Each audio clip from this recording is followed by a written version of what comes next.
Asociación Camino Anima Mundi presenta. Pues imaginemos dedicar años y años a la vida espiritual, buscando la paz interior, meditando en silencio, alejándonos del ruido. Claro, intentando despegarnos de las pasiones terrenales. Exacto. Solo para descubrir que, según una de las visiones más radicales del cristianismo, todo ese inmenso esfuerzo por escapar del mundo podría ser en realidad un sutil engaño. A ver, eso rompe bastantes esquemas desde el minuto uno. Porque, la verdad, tenemos tan interiorizada esta idea de que lo espiritual es sinónimo de lo etéreo, Totalmente. de flotar sobre los problemas, que escuchar algo así te frena en seco. Y de eso va exactamente nuestra inmersión de hoy. Vamos a explorar la síntesis doctrinal final. Y el perfil propio de Camino Anima Mundi.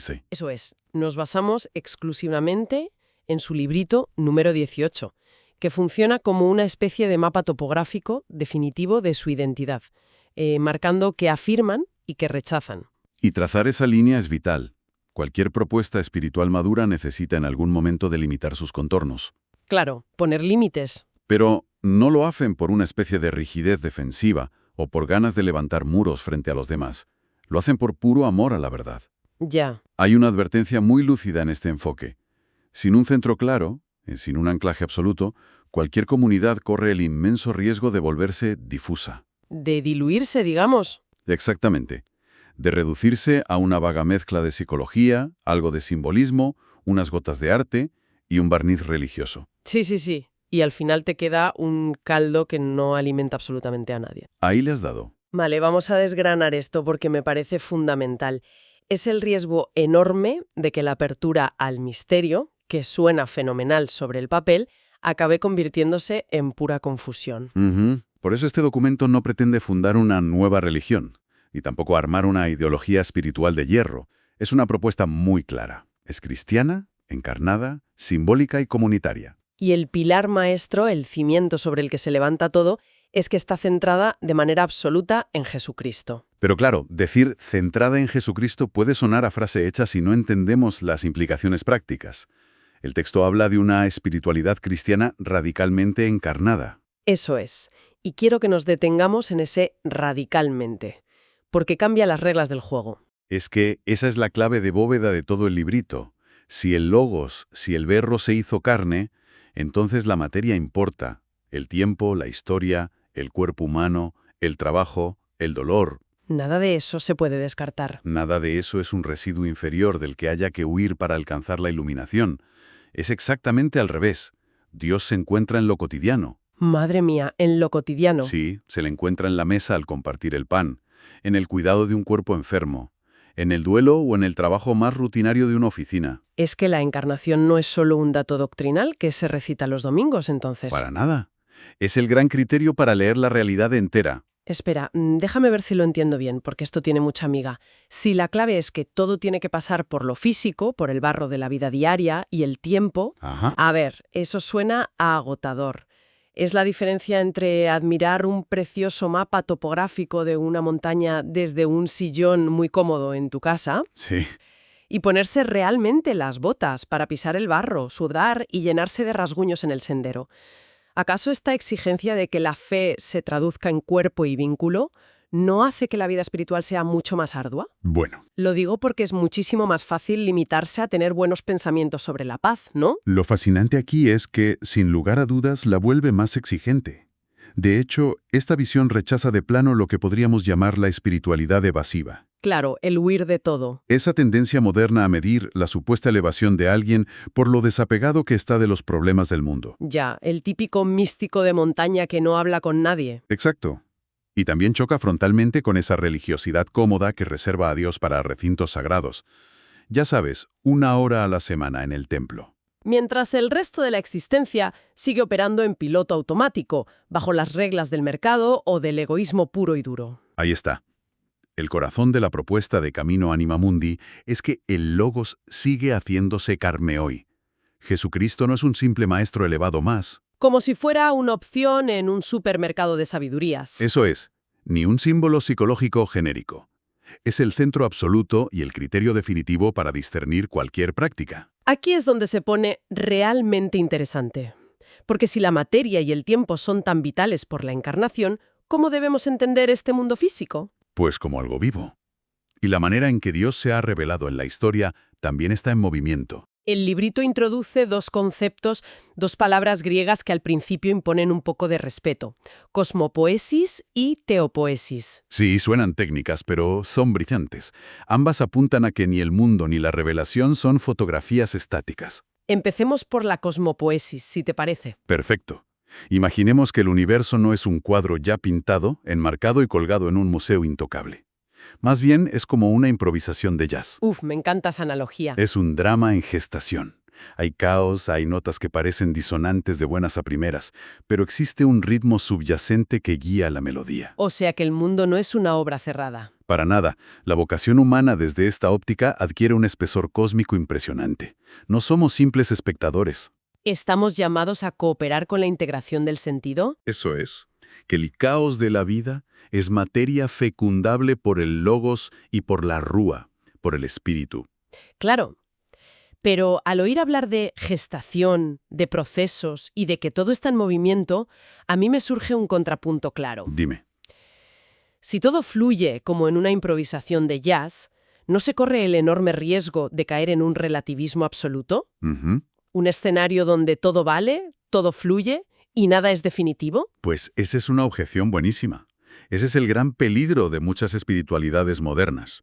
Pero Camino Animamundi traza una línea roja clarísima ahí. Para no caer en la trampa del relativismo. Exacto. La cosmopoiesis afirma que hay un proceso, sí, pero con orientación. Hay un drama, pero con esperanza. O sea, que el mundo no es puro flujo sin sentido. No es un fluir caótico donde da igual ir al norte que al sur. El mundo no es puro flujo sin logos. Y respecto a la teopoiesis, la idea es similar pero aplicada a la Biblia. A la imagen de Dios, ¿verdad? Sí, la revelación bíblica es dinámica.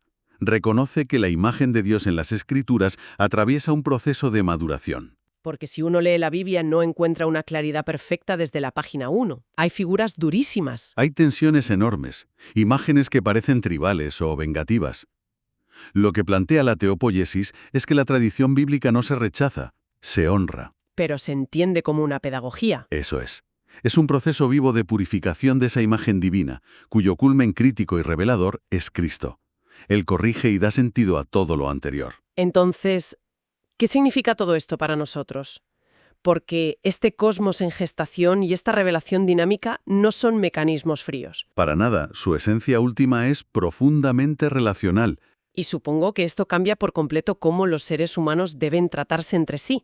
Si conectamos esto con el panorama general, la clave está en la Trinidad y en la teología del rostro. Ah, la Trinidad, que muchas veces se ve como un rompecabezas abstracto incomprensible. Sí, como alta matemática divina, pero aquí no. Aquí se entiende como comunión viva originaria de amor. Es fuente, imagen y aliento. Y si el misterio último del universo es comunión, todo el vínculo humano queda reordenado. Totalmente. El amor ya no puede entenderse como posesión de la otra persona. Ni tampoco como una fusión donde uno pierde su propia identidad, me imagino. Exacto. Ni como ruptura. El amor es don recíproco. Y esto aterriza directamente en lo que llaman la teología del rostro. Madre mía, qué concepto tan potente. Porque, seamos sinceros, caer en el humanitarismo abstracto es facilísimo. Facilísimo. Amar a la humanidad, en teoría, desde el sofá de casa, es comodísimo.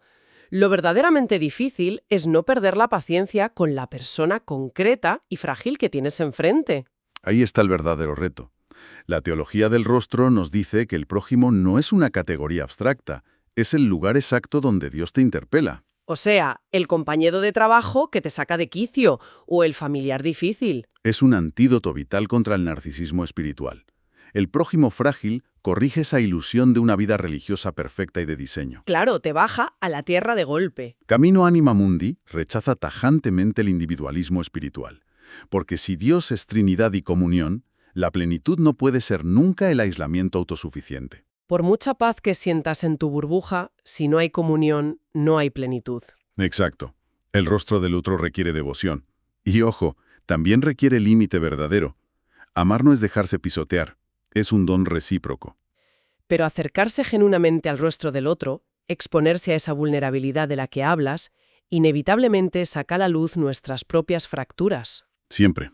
Las propias y las ajenas. Una espiritualidad tan encarnada no puede permitirse ignorar el conflicto interior. Y aquí es donde el librito introduce una gramática del alma fascinante. ¿El combate interior? Sí, y usa dos términos que me parecen muy reveladores: la dialéctica entre kainos y palaios. Son dos categorías esenciales para entender desde dónde vivimos. No hablan de pasado o futuro, sino de dos centros de gravedad. A ver, explícanos un poco más esto, porque suena que es la clave de todo el trabajo psicológico y espiritual. Pues mira, el kainos es la criatura nueva, esa nueva calidad de existencia inédita que emerge cuando estás enraizado en Cristo. Que actúa desde la confianza, supongo. Desde el don y la libertad. Sí, por el contrario, el palaios es el hombre viejo. Es ese viejo centro defensivo, la trinchera del ego. Esa que todos arrastramos, construida a base de miedos y heridas. Exactamente. Lo crucial aquí no es simplemente qué haces por fuera, sino desde qué centro estás operando por dentro. Si reaccionas desde el palaios, entras en modo supervivencia. Rencor, cinismo, afán de control. Y responder desde el kainos es poner límites y defender la verdad, pero sin ser devorado por el resentimiento. El combate espiritual es ineludible. Fíjate el contraste enorme que hay entre esto y el lenguaje genérico de crecimiento personal moderno. Es abismal. La industria actual suele huir despavorida de palabras como sombra, mal o combate. Prefieren un sentimentalismo vacío, de luz artificial y buenas vibraciones. Todo muy edulcorado. Sí, pero este texto asume la seriedad del mal, lo nombra. Habla de la sombra y de los demonios interiores. Pero no como monstruitos con cuernos, claro. No, como configuraciones que capturan la vida desde dentro. Nombra la acedia, el cinismo, el orgullo espiritual. Sí, asumen la seriedad del mal como una deformación activa, pero Camino Anima Mundi rechaza tanto la banalización del mal como la fascinación supersticiosa por él. Y aquí aportan una herramienta de cartografía del logos espectacular. Advierten sobre el pseudologos. El pseudologos, sí, es tremendo. Suena a algo así como un engaño muy sofisticado. Es que el mal, en etapas avanzadas de la vida interior, casi nunca se presenta como algo abiertamente malo o destructivo. Se presenta como una palabra que parece profunda. O incluso liberadora. Eso es. Utiliza las palabras correctas, pero su función real es descentrarte de Cristo e inflar tu ego. Madre mía, es como un fraude espiritual de alta tecnología. Por eso la lucidez es tan importante. El experto en esto diría que la lucidez es una forma de caridad. Desenmascarar estos engaños es amar de verdad. Pero sostener este nivel de lucidez día tras día requiere un anclaje tremendo en el día a día. El camino no se recorre en soledad ni de forma teórica. Imposible. Y esto nos lleva a la sección final del documento, que trata sobre cómo vivir una sola vida integrada. Para no perderse en el intento, claro. Todo este andamiaje se sostiene a través de pilares como la oración, la comunidad y los límites del camino. Empecemos por la oración encarnada. Pues mira, la oración aquí no es una técnica de serenidad aislada para relajarte después del trabajo. No es una aplicación de meditación para rendir más. En absoluto. Es memoria de Dios en medio del día. Es canto corporal. Y sobre todo, es un silencio que sirve para volver mejor a la vida. Volver mejor, claro. No huir. Exacto. No sirve para sustituir la vida ni para evadirse, sino para abrazarla con más fuerza. Yo reflexiono mucho sobre la fatiga inmensa que produce la fragmentación vital hoy en día. Es una epidemia. Intentar ser súper espiritual durante media hora por la mañana y luego salir por la puerta y operar bajo reglas de puro cinismo en la oficina. O en la sexualidad o en el descanso. Exacto. Camino Anima Mundi nos dice que hay que vivir una sola vida integrada. No se trata de acumular zonas religiosas y dejar el resto fuera del logos. Y el lugar donde se verifica si esa integración es real, la verdadera prueba del algodón, es la comunidad y la pedagogía. Vivir todo esto en un cuerpo común. Esto plantea una pregunta importante. ¿Cómo se custodia la creatividad de una comunidad sin convertirse en una secta cerrada? Esa es la gran pregunta para cualquier grupo. Pues aquí resumen que la comunidad no está para crear una identidad cerrada o excluyente. Es un cuerpo común para la hospitalidad y el discernimiento compartido. Rechazando siempre lo que endurece o separa del verbo encarnado. Y esto enlaza con los límites, el apartado de qué no afirma el librito. Es un apartado crucial. A mí me fascina.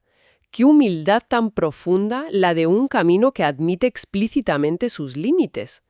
Dicen que no afirman la evasión, No afirman la disolución del yo tampoco. ni afirman el moralismo abstracto.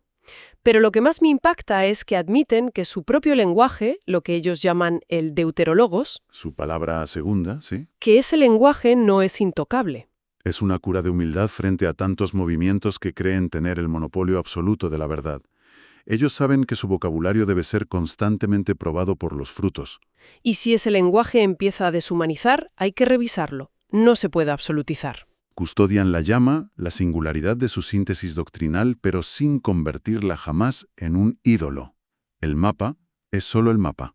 Llegar al final de este texto, de este librito 18, nos deja un pozo que invita al silencio, la verdad. Un silencio muy contemplativo. Un camino se vuelve verdadero cuando sabe nombrar su centro sin encerrarlo, y cuando sabe custodiar su llama sin convertirla en un ídolo intocable. Totalmente de acuerdo. Todo este recorrido por la propuesta de Camino a Anima Mundi nos deja con una pregunta resonando para la reflexión más íntima. Una de esas preguntas que te acompañan durante días. Sí. ¿Qué significaría releer nuestra propia vida a la luz de esta síntesis? ¿Cómo dejar que el logos tome carne hoy, en medio del barro de la lentitud y de nuestras noches? Esa es la invitación final. No buscar a Dios fuera de la realidad, sino justo en el centro de ella. Te invitamos a comunicarte con la asociación a través del correo quiero@caminoanimamundi.org.